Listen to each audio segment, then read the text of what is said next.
All right. So anyhow, so I guess we're live again. So Okay. let's say hi to everybody or whatever.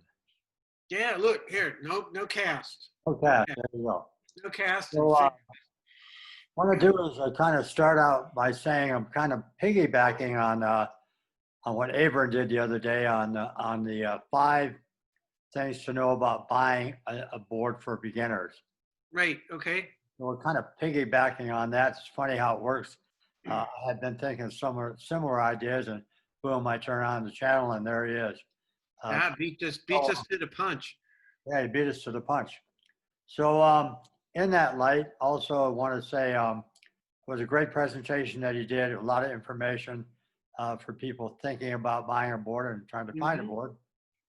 I find it coincidental that we also know of a writer here in the Idaho area that asked for some input from Avern on what type of board might be best for her. You Yeah. gave him a rundown and stuff, and he produced a board for her. She bought it. I then went over to her house, and we went through many of the same aspects that Avern went through on his presentation on the 5 bets. So it was kind of interesting to see that we're all pretty much on the same page on how we think about board and equipment. But to start with, we'll just say this to the viewers. A rider can only do 3 basic things, and I'll let Ted say what that is. 3 movements a rider can make. They can flex. They can extend, Yep, and they can rotate. And you can rotate in both directions. right. And they can make a combination of all of those together for a final outcome. Agreed? Agreed. Agreed. All right. I add in another one, but I'm not going to get into that now. Yeah, don't Okay. say that. So anyhow, Say yeah, that. don't go into the hula hoop. Circumvention.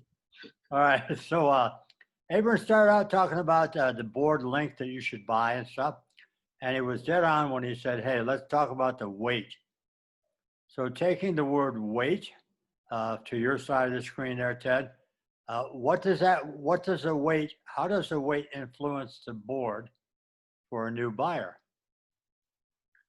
For Any buyer, any buyer, yeah, any buyer, yeah. any buyer.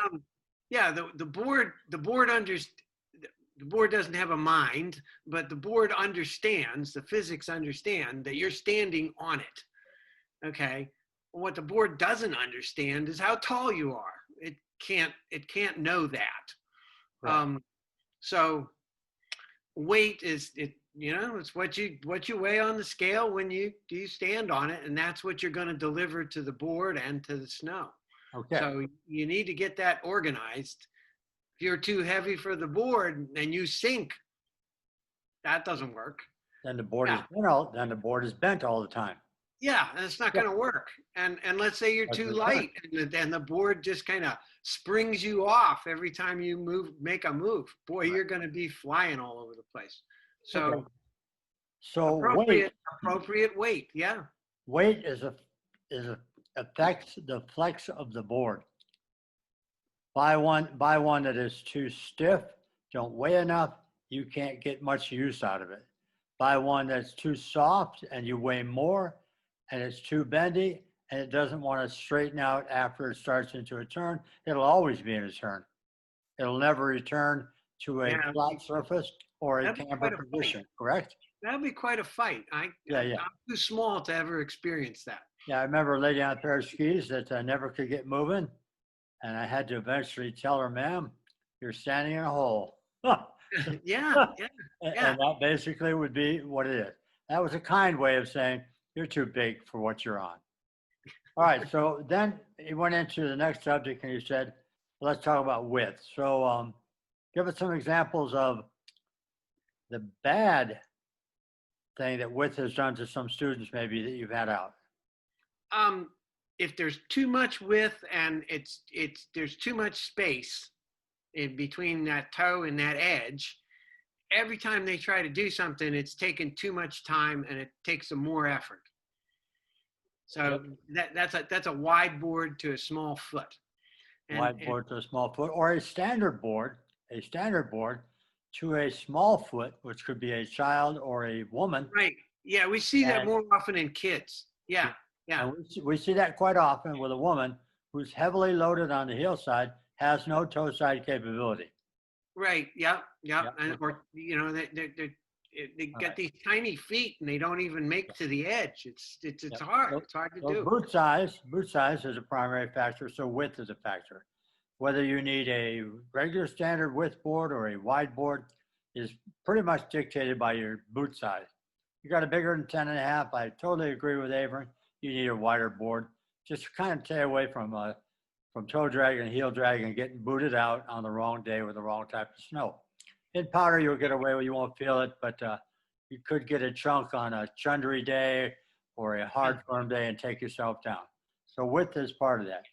The third thing that he went into was high-end boards. So my Right. experience on a high-end board would mean very simply, I bought boards based on the manufacturer's information. This is the coolest board. This is the best board in our line. Blah blah blah blah blah. And I took it out. I took it out, and I suffered the consequence of that best board because I didn't have the physical characteristics or the athletic ability to bend that board in a way that it was designed to be ridden at the level it was designed to work for boarders, riders. Right. So there you go. So what did I have to do? I had to start looking at boards that were a little bit more forgiving because I just wasn't going to go there. And it has to be a board that not only suits your physical capabilities, your mental capacity, your desire to ride, and your willingness to get out there and put a lot into it, or saying this is enough, I'm cool with that. We pretty much on the same page on that one. Yeah. Yeah. Yeah. I mean, there's so many different motivations that people have when they buy a board, and a lot of them don't have anything to do with riding. No. They're either clueless as to what the ride is built on, and there's always more to learn on that, or they're looking at it and the graphics were sick, so I bought it. Yeah. I've heard that, and I've seen that. and I just kind of cringe. I mean, I might like the graphics, but the board isn't designed. It's designed to do a whole bunch of things that you can't, or you're wearing a prom dress to Arby's. It's just not the same thing. Oh, that's a good one. I never thought of that. Prom dress Arby's. But I was at a wedding one time. I was at a wedding reception at Carl Jr.'s one day. Oh, okay. Well, see. Felt kind of bad for the folks, but they were doing what they had to do. It was very enlightening. It was definitely a difference. All right, so camber. Avron talked about camber. Camber is a pretty important subject, but as a person starting out, what camber might be best and why? Well, okay, I got this from the video, and I've got this from talking to you, because I didn't really understand what camber or any of those things were doing. A flat board with the rise in the tail and the nose would probably be the best thing for a beginner, and then easiest, and then a little bit of camber. And Avron, he made a good point that you could grow into the board. You might have a little bit of trouble in the beginning because it's a little bit more squirrely than what you had on a rental board, but okay, you'll get it, and then you'll have room to move. Then you'll have room to grow into it once you understand it. That describes what I experienced. So, yep. So in the camber world and board performance, you could have regular camber raised up, boom, pressed down and returns. Right. That all these back, and then you could have torsional camber, which is torsional twist. All of those play into the very first subject that Avron brought out, which was the flexibility of the board. And when you're buying that board, that flexibility and that torsional twist are pretty indicative of weight and energies that you can put into it as a rider. Yep. So if you have a high-end board with a very little torsional twist, yeah, it won't chatter. It'll push through a lot of stuff, but it may work your butt off just trying to get a a fun day of performance in it. Okay. Yeah, I would say that's a hard board to control. Yeah. That was, and That's that was my that's kind of experience. going back to saying the top end kind of board. Here we go. So basically, we pretty much covered everything that you covered. But progression on a board, how do you feel about progression on a board? What is progression on a board? Well, okay, again, in my own experience, I was learning on a fairly stiff board, um, and I was learning from people that knew what they were telling me. Uh, and one day I got a chance to demo a board at this slope, and I was just amazed that I could turn easily. I took it out. I mean, they were gonna send out the patrol for me because I was having too good a time. Um, and it was a difference in flexibility. It was a difference in flexibility, and it was a difference in the camber. And it was like getting on something that it was like, wow, all of the work that I've been doing a lot of work to get a little result.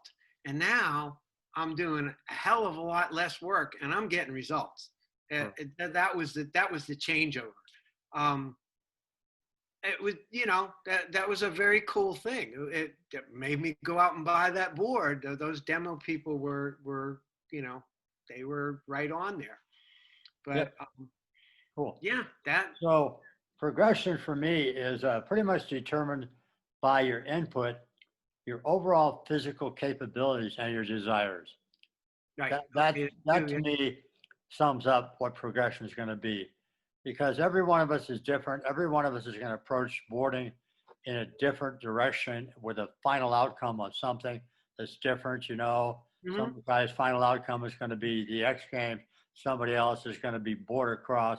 Somebody else is just going to be enjoying it with the grandkids. I don't really care where we go. Right. I don't care what we do. It's just going to be mellow and cool. So progression is pretty much a thing that is dictated out of ownership of the rider. And how far it goes is one other thing that we'll have to do. How long you can play the game. How Right. long you want to play the game. And who do you ride with? Who are your fellow riders? Yeah, What's right. the community that you're in? So I think we pretty much covered pretty much everything without drawing this all out. Just for the viewers out there, I want to thank all the guys who commented last time. I don't remember the name, but John and Vincent and Rusty Nails and a few of the other guys that are always commenting back to us after videos. We really appreciate it. We do plan to get into the actual showing the board movement stuff as soon as we can. As soon as Ted feels better, he'll probably put his on. I think I may have said in the beginning that the 30th of June, I walked out in the garage, put my boots on, threw the rug down, and jumped on my board. No snow. I'm jealous of all the guys at Mount Hood, but I'm not going there. But yeah, it's only 5 more months, guys. Hang in there. Yeah. So we're going to sign off and say hit the like button, the subscribe button, play it to the end, and leave comments, and we're here for you. So it was great to piggyback on Avran. One more thing for Avran. Rod Steiger was not the guy who had Twilight Zone. It was Rod Serling. Rod Steiger was in. You watched that? Yeah. I had to go back and check it. Oh, wow. Okay. My mind is so befuddled. All right. So we're pretty much out here till the next time. Later, guys. Cheers. Yep.